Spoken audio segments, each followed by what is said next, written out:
The 5 of us all together was probably earlier this year, and I just remember when all 5 of us linked up for the first time. It was just a thing with like the energy, you know? We didn't have all the parts set or anything. We just kind of had the rough outlines of the song. But I just remember all of us, it was a super late rehearsal. We got like some beers, you know? And then we just kind of played through the songs and we were just like hitting and like sweating. And it was just a thing of like the energy and the, you know, you could tell the 5 of us had a good camaraderie and chemistry early on.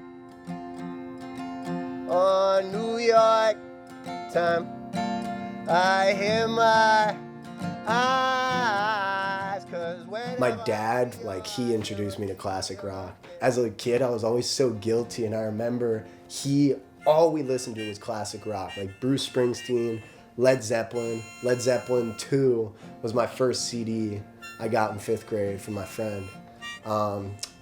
And I remember having this moment where I was like, Dad, like, I like sat him down and I was like, I think I like hip hop music. Like this like big thing. And he was like, okay, like that's fine. I remember we used to like come home and it'd be late and we'd just sit in the garage sometimes and he'd be like, wait, don't get out. Like he'd turn off the car and he'd turn up the music and we just like bang to like, you know, songs or certain like, you know, and that sort of formed like, you know, at a very young age, my love for rock music. And then, you know, finding hip hop, I kind of departed, but came back to what I always used to listen to when I was like 10, you know, because of my dad. Well, I started like rapping kind of in high school as like a joke, kind of. But before then, I did like theater and acting. When you're on stage, you kind of have permission to embody like all the craziest like extremes of yourself that you like you can't really just walk around and do. The way you move on stage and carry yourself, it's like because it's something you care so much about, you know, it's coming from that a lot of it is just so impulsive and in the moment. That's like a character. It's like, you know, it's the extremes of yourself.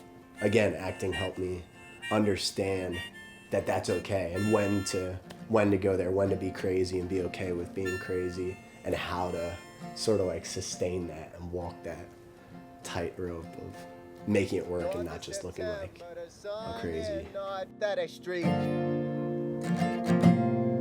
I think it's always in the back of my mind and wanting to change somebody's day or night or whatever, or perspective when they see us perform, because I think a lot of times people come to shows because they need something or they need to get away from something. So that's more of like what we try to do, and I guess the most immediate thing is like looking out and just seeing people like having a good time, because that's what I think where I think we're at when we're on stage, at the best moments where we forget where we are. So the song's over and we're like, we don't remember playing it. And I'd like to hope that we can give people that sort of escape and just that like release. Faster and faster and faster.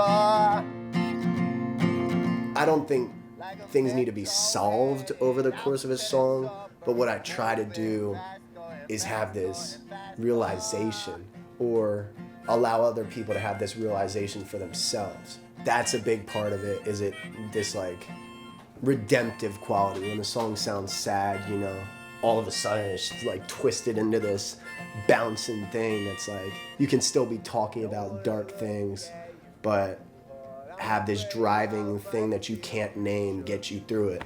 When people come to see a show or when they turn on a song, the fact that people can be going through something and think of a song and they're like, I need that song right now.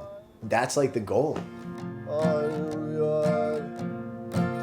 One of my personal goals is to be that for somebody, to be that thing for a person I don't know and maybe will never meet.